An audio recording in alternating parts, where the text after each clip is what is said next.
Well, g'day everyone. It's a Saturday, about 2 weeks before the Fremantle traffic bridge closes, and we're going to do something a little bit different today. We're going to talk about information asymmetry, and that is how much information is being provided to drivers versus cyclists. So I'm starting near the Dingo Flour Mill on the principal shared path, because I noticed yesterday over there's a variable message sign that is very easy to miss if you're over here.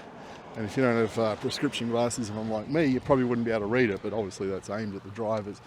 Now, on the way down, back at the last level crossing, I looked across to my right, and through the car park, I just glimpsed another variable message sign, so I stopped and had a look at it.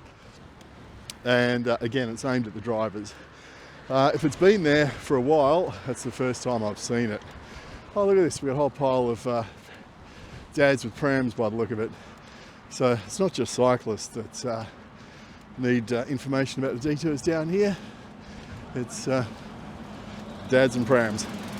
Alright, now normally what I'd do is I'd cut through North Fremantle station and go that way, but I can already tell you there's zero information being presented that way. So what I'm going to do is jump off here and go around Tydeman Road, which I really dislike. I mean, you can see there's a semi there with two trailers, and the last thing I want to be doing is sharing the road with that, as I would think any parents with kids would want to be doing. But hey, I'm doing this for science.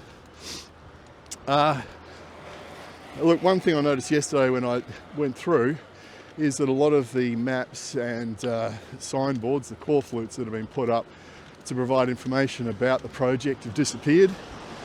So I don't know if anyone from the project is doing daily signage inspections like they're supposed to. Main Roads has this lovely template for daily inspections. I wonder if anyone's actually bothering to go around and fill that out. I mean, they may be doing that for all the signage that's directed at drivers, but I don't think they're doing it for cyclists. Now, I would have thought with the bridge closing on the 1st of Feb, which is a bit over 2 weeks away, they would start to put up some preliminary information now directed at, the cyclists and the dads with prams. Just letting them know where we're supposed to go from the 1st of February onwards. You think there'd be some maps around the place and, the usual blurb about all the wonderful stuff that the government's doing for us and how much the project's costing, blah, blah, blah. But the most important thing being the map and the route that we're supposed to take. All right. Well, there's more cowbell signs here for the road nats, which are on today up in Kings Park. So far they've got more signage up providing information to cyclists than Main Roads or the Alliance or the Department of Major Infrastructure, whatever the hell they're called.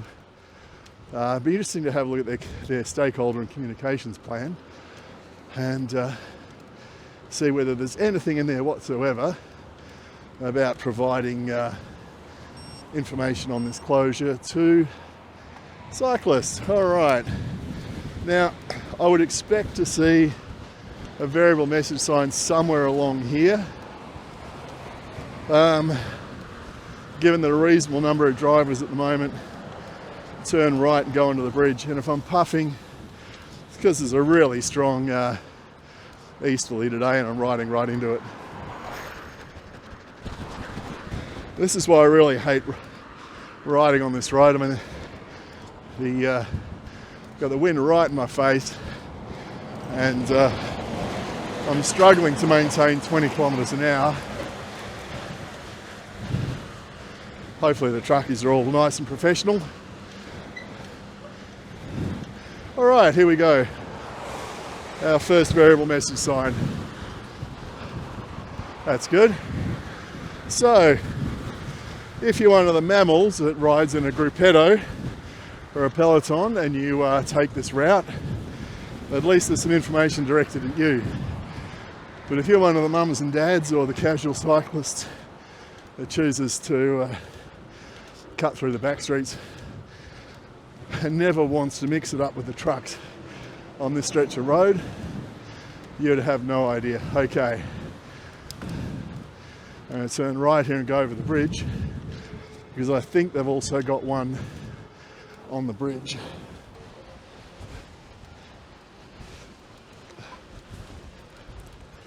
All right. Yeah, that whole pack is going straight on for whatever reason, but I'm going to go down here. Looks like I'm on my own, and I was hoping they would come through. All right, there's a monstrous sign over there actually. It's about the Swan River crossing Fremantle traffic bridge. I don't know why they don't have something like that up alongside the PSP showing detour info. All right. Might have noticed the traffic controller just sitting there on his phone. Wonder if they ever get out and do inspections. Now I'm not going to make the mistake I've made previously and go down the inside of those plastic things. Because I found last time it pinches out ahead, and the lane's also full of broken glass. So we'll just avoid that. Okay. There is a variable message sign. Right turn all vehicles, left turn cars only. So it's telling us nothing about the closure.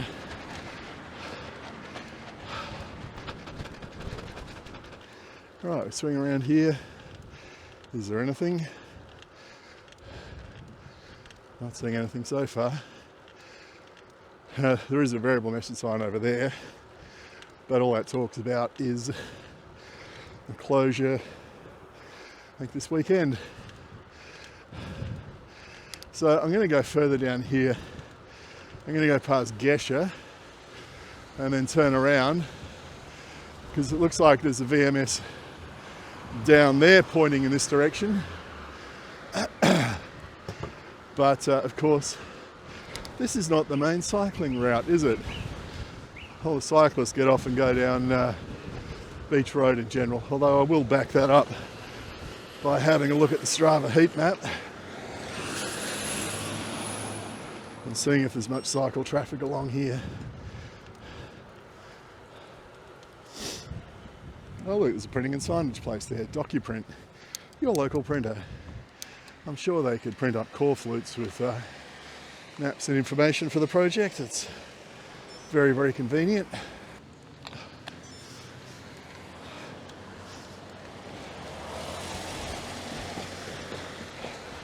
Let's get ourselves in the bike lane.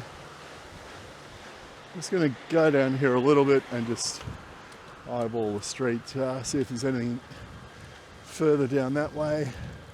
Nah, right. Time to turn around. And look at that.